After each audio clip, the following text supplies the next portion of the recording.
noche arderán. Hoy tiembla la tierra por tu libertad. El humo en el cielo, tu sangre en la arena y el miedo en tu hogar. Tu alma no puede dejar de gritar, tus venas palpitan, tu alma de hablar. Arriba en el templo, por entre las piedras, la sangre caerá. Ahora debes luchar, aunque tu vida puedas agotar. Por tu tierra resistirás. Proteges tu pueblo del conquistador que un día creíste que era tu Dios. Mortal enemigo que ahoga a tu pueblo con su terror. El grito del alma ha dejado de hablar. Las lágrimas riegan la tierra al llorar. La sangre ahora es llanto que cubre el relato de la verdad. Ahora debes luchar, aunque tu vida puedas agotar. Por tu tierra resistirás.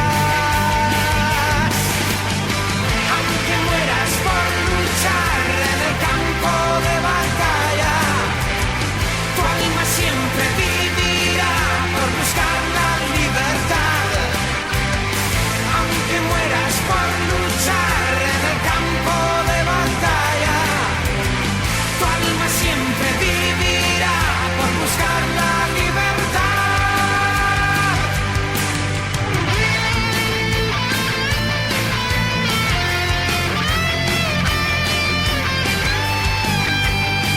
la libertad.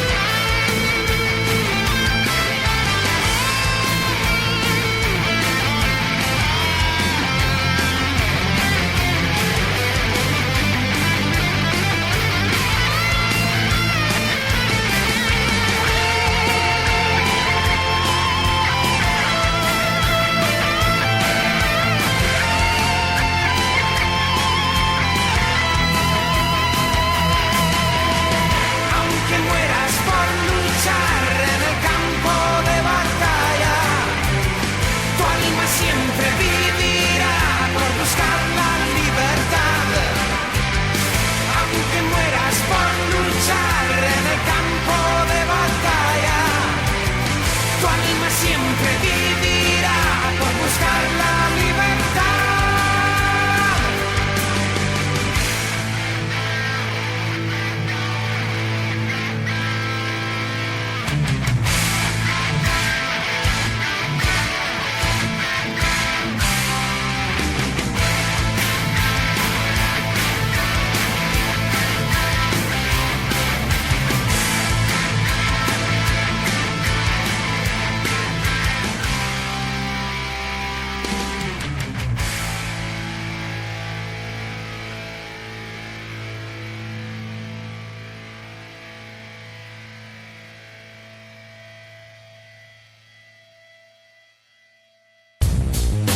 Crea, evoluciona, despierta tu mente. Estás escuchando Tanky Roll.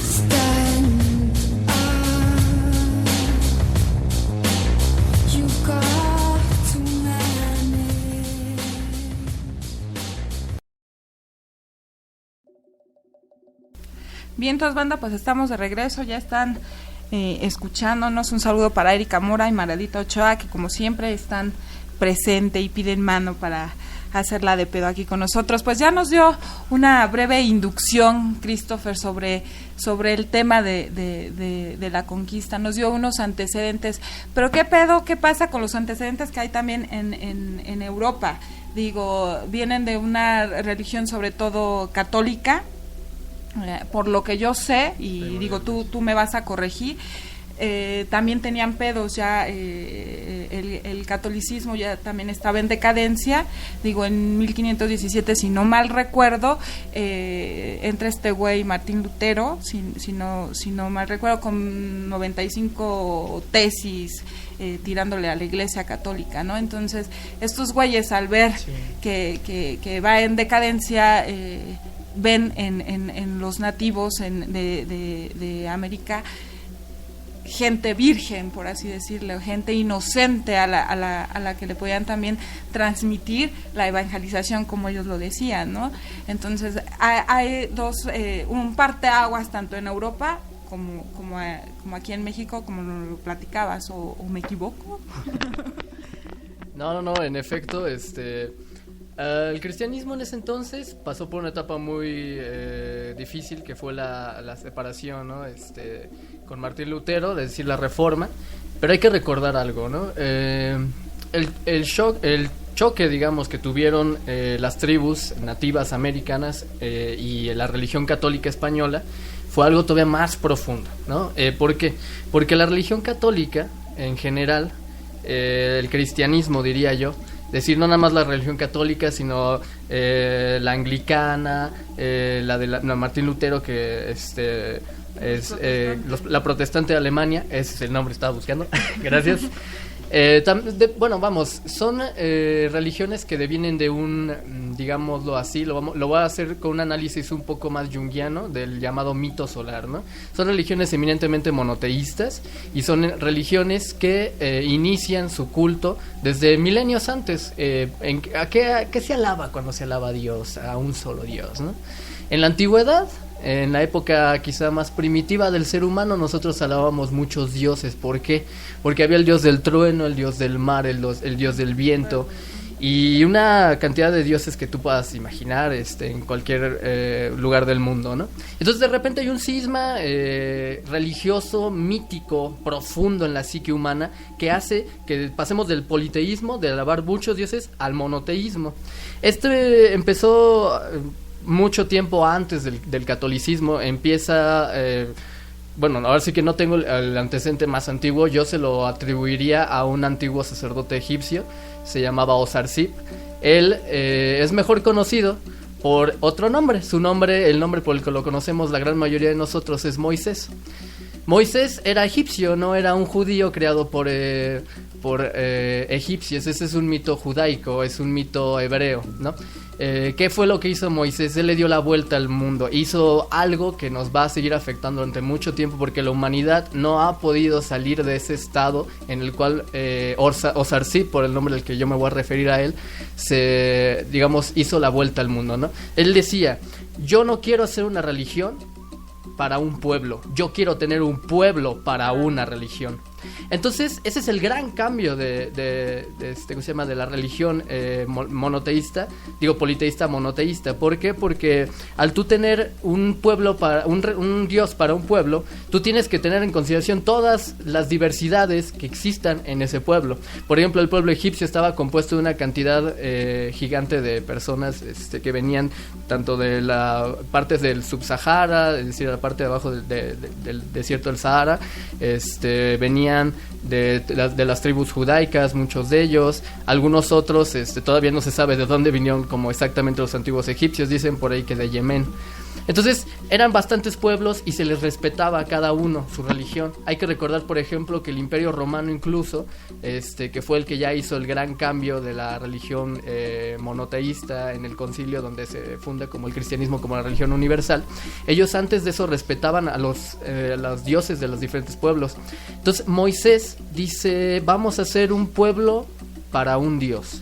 Es decir, ya no importan las diversidades de la gente que componga ese pueblo, todos van a alabar al mismo Dios y se van a regir por las mismas leyes, normas y ahora sí que la misma teología que conlleva ese Dios, ¿no?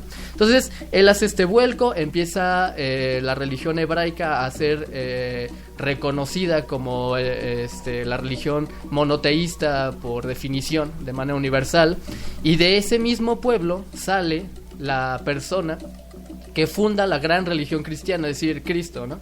El Jesús Cristo, ¿no? Entonces, ¿por qué digo que es un shock más profundo lo que pasó en la conquista? Porque hay que recordar que los pueblos nativos de América también eran politeístas. Entonces, el shock fue más profundo, no es que haya sido un atraso y que ellos estuvieran en un atraso, ellos vivían en otro tipo de civilización, punto. Es decir, podemos decir que el progreso puede radicar, si quieres, hasta en que tengas un iPhone, cosa que yo dudo rotundamente. Pero en el sentido estricto de la palabra, los pueblos no se definen de esa forma, ¿no? Se definen por lo que ellos mismos establecen que va a ser un pueblo, ¿no? Entonces, cuando existe este shock con la religión cristiana, me parece que el catolicismo se topa con algo que, en efecto, como tú dices, nos agarraron quizá un poco más inocentes, un poco más ingenuos, ¿no? Si esa es la cuestión. Pero hay que recordar algo. Ellos traían espadas de hierro. Nosotros, poquito más nos faltó para poder utilizar el hierro. Si lo hubiéramos logrado, quizá otra historia sería, porque hubiéramos podido establecer una guerra en niveles más o menos equilibrados, y nosotros con una religión politeísta, en el pleno momento de la historia en el cual la religión monoteísta estaba ya establecida como una religión universal, ya sea que tú fueras cristiano, musulmán o judío, ¿no? O podemos también ver ese mismo desarrollo en los pueblos orientales, no se crean, también en China y en Japón existió lo mismo, el mismo cambio de religión politeísta a monoteísta. Entonces yo pienso que aquí el shock fue precisamente que cómo pasas de ser un pueblo politeísta, multicultural además, muy diverso, a ser cristiano. La respuesta para los españoles no la tenemos que buscar mucho, quizás sería bueno para tener fuentes, pero fue la espada. Ellos ¿cómo evangelizaron? A través de la espada y la cruz, a través del miedo y de la promesa de salvación. Entonces es obvio, es como un proceso psicológico muy primitivo, pero muy profundo y además que duele mucho, que perturba tu psique en una forma que ya no se recupera jamás. ¿Por qué? Porque primero te pegan en lo que más te duele, destruyen todo lo que eres y después te ofrecen la mano. Dicen, oh, yo soy el Salvador, y te abrazan. Y entonces aquí podemos encontrar una de las raíces quizá más antiguas de esa idea del mexicano de ser el hijo, el pobrecito hijo que tiene que ir con la madre, que todavía tiene miedo de crecer, que tiene miedo de salir adelante y que tiene miedo además de demostrar que es mexicano, que es ser mexicano, el dar la cara como mexicano y no irme a recostar a los brazos de mi madre. Y lo digo en este lenguaje porque nosotros sabemos cuál es la figura religiosa que más se alaba en México. Es la Virgen de Guadalupe, y no lo digo yo. En estadística es el ídolo que más se alaba en México. Es los brazos de la madre, es la que me da cariño, es la que me protege. Entonces aquí me gustaría empezar a analizar dos figuras que en la época de la conquista fueron muy fuertes. Una de ellas fue la Malinche, conocida por la mujer que traicionó a los mexicas y que se convirtió en aliada de los españoles, y otra que forma parte del ideario de los famosos 8 presagios funestos, ¿no? Esta figura es conocida como la Llorona hoy en día. ¿Por qué la Llorona? Porque uno de los presagios decía que antes del advenimiento del caos, de la destrucción, del fin de nuestra civilización, se escuchaba todas las noches a una mujer gritar en las calles: ¡ay, mis hijos! ¿Qué voy a hacer cuando ellos lleguen? Ese era el mensaje tan funesto que decía esta mujer. Yo digo, si me lo permite una opinión personal, que la Malinche y la Llorona son parte de una misma figura. Es decir, son las dos caras de una moneda. De un lado está la amante y del otro lado está la madre. La amante, a través del amor, logra la salvación. ¿Cuál fue su salvación? Sí, quizá una traición cínica hacia los aztecas, hacia los mexicas. Y del otro lado está la madre, que no puede traicionar porque es madre. La amante se puede dar el lujo de darle su corazón a quien a ella mejor le convenga, pero la madre no. La madre tiene que abrazarlos, pase lo que pase, tiene que estar ahí. Entonces, a mí me parece que esta concepción de la mujer en los mexicas, en ese momento estrictamente hablando de la conquista, fue por un lado muy funesta, sí,